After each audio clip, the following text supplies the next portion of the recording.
जय श्री महाकाल, जय माँ कामाख्या। मित्रों, आज की वीडियो में जानकारी लेके आए हैं कि सुरक्षा घेरा क्या होता है। तो जैसे कि आपको पता है कि जो है सुरक्षा घेरा और साधना का गहरा संबंध होता है, और जो भी व्यक्ति साधना करते हैं उनके लिए सुरक्षा घेरा की आवश्यकता होती है, और जो भी भाई बहन घर में दैनिक पूजन करते हैं उनको सुरक्षा घेरे की आवश्यकता नहीं होती है। क्योंकि क्या होता है कि आपको जैसे घर पर आप पूजा पाठ करते हैं तो आपको सुरक्षा घेरे की आवश्यकता नहीं है, और जो है बहुत सारे लोग जो है साधना करते हैं, साधना के दौरान सुरक्षा घेरे की आवश्यकता होती है।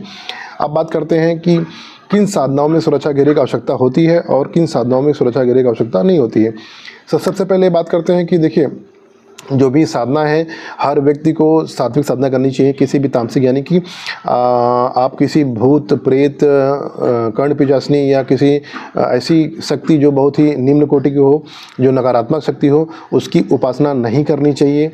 चाहे घर में करें चाहे बाहर करें, कहीं भी उपासना नहीं करनी चाहिए। ऐसी कंडीशन पे वो शक्ति हावी हो जाएगी, आपको बर्बाद कर देगी। तो जब भी आपको उपासना करनी है तो आपको हमेशा सात्विक देवी देवताओं की उपासना करनी चाहिए, यानी कि जो उच्च कोट के देवी देवता होते हैं, जैसे हनुमान जी हो गए, भगवान शंकर हो गए, माँ भगवती हो गई, ठीक है, माँ काली हो गई, माँ दुर्गा हो गए, कृष्ण भगवान हो गए, राम जी हो गए, और जो भी जैसे मत्स्यनाथ हो गए, गुरु गोरखनाथ हो गए, ठीक है, जो बड़े देवी देवता होते हैं उनकी उपासना करनी चाहिए, उनकी साधना करनी चाहिए। किसी भी निम्न कोट की जो है नेगेटिविटी की साधना नहीं करनी चाहिए। और अब जैसे कि पहले क्या था, आज से काफ़ी साल पहले लोग साधना के लिए जंगल में जाते थे, नदी किनारे जाते थे, है ना, और शमशान में जाते थे। तो वहाँ की बात अलग हो गई, ठीक है। तो मैं स्टेप बाय शुरू करता हूँ। सबसे पहले घर की बात करते हैं, ठीक है। यदि आप घर पे साधना कर रहे हैं, ठीक है, तो पहली बात आपको साधना नेगेटिविटी की नहीं करनी, किसी भी नकारात्मक शक्ति की साधना नहीं करनी है। और यदि आप शंकर जी की साधना कर रहे हैं, ठीक है, या माँ काली की साधना कर रहे हैं, या किसी भी देवी देवता की साधना कर रहे हैं, उस साधना के दौरान आपको सुरक्षा घेरे की कोई आवश्यकता नहीं है। क्योंकि क्या है कि आपको जो है कोई घर में नकारात्मक शक्ति नहीं प्रवेश करेगी, क्योंकि जो देवी देवता होते हैं आपकी जो है आपके गुणों की परीक्षा लेते हैं, यानी कि आपके जो आपके अंदर कमियां हैं उनको सुधारने के लिए आपको क्या करेंगे, टेस्ट करेंगे। यानी कि जैसे कि आपको गुस्सा आता है तो आपको और गुस्सा दिलाएंगे, ठीक है। तो धीरे धीरे आप सीखेंगे ये सब चीज़ें। या मान लिया कि आपकी जो कमियां हैं उनको दूर करने के वो प्रयास करें, आपके अंदर संयम नहीं है, ठीक है, तो संयम को वो धीरे धीरे स्ट्रॉन्ग करेंगे। तो साधना करने का उद्देश्य ये होता है कि व्यक्ति की जो कमियां हैं उनको दूर करने के लिए साधना की जाती है। और साधना का उद्देश्य ये नहीं होता है कि आपको ढेर सारा सोना मिल जाए, आप बहुत सारे अमीर हो जाएंगे, ठीक है, तो इसका उद्देश्य नहीं होता है।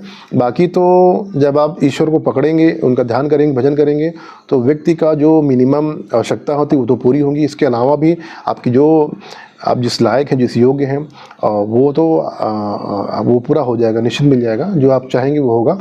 लेकिन ये सब चीज़ें हैं, जब तक आप इस क्षेत्र में आगे बढ़ेंगे नहीं तब तक आपको समझ में नहीं आएगा।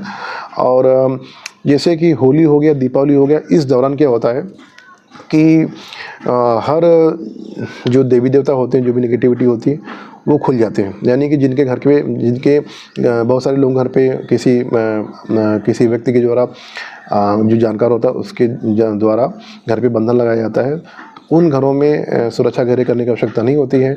और जो भी व्यक्ति जिनके घर पे बंधन नहीं लगा है, अगर वो व्यक्ति दीपावली में या होली में साधना करते हैं तो साधना के दौरान आपको जो है सुरक्षा घेरा लगाना पड़ेगा। तो सुरक्षा घेरा लगाने के लिए बहुत सारे जो भी साधक हैं वो बताते रहते हैं। कुछ लोग भैरव बाबा घेरा लगवाते हैं, तो अलग अलग विधियाँ होती हैं। तो जो है आप सुरक्षा घेरा लगा सकते हैं, जैसे भैरव बाबा का जो है घेरा लगा सकते हैं। और इसके अलावा आप घर पे साधना करेंगे तो आपको सुरक्षा घेरे करने की आवश्यकता नहीं है। तो ये तो हो गई घर की बात हो गई। अब बात करते हैं कि घर के बाहर जो व्यक्ति साधना करते हैं, जो व्यक्ति घर के बाहर साधना करते हैं, जैसे कि जंगल में करते हैं या नदी किनारे साधना करते हैं, तो उनको क्या जो उनके लिए सुरक्षा घेरा आवश्यकता होता ही है? जी हाँ, क्योंकि क्या होता है कि घर में तो नेगेटिविटी नहीं आती, लेकिन जंगलों में और नदी किनारे बहुत सारी ऐसी आत्माएं होती हैं, बहुत सारी ऐसी बुरी शक्तियाँ होती हैं जो आपकी जो है साधना को खंडित करने का प्रयास करेगी।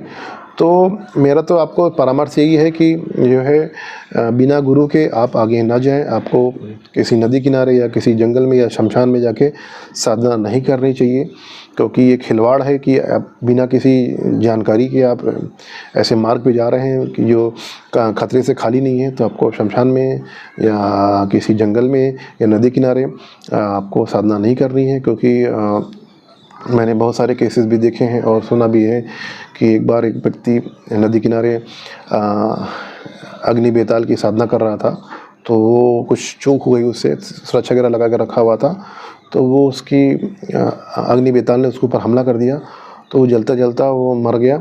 यानी कि उसका पूरा शरीर जो है 2 दिन तक जलता रहा। तो ये सब चीज़ें होती हैं। अब उसके बारे में मुझे उतना डिटेल पता नहीं है। तो हमारा घर भी नदी किनारे में है, तो हम लोग जाते रहते हैं।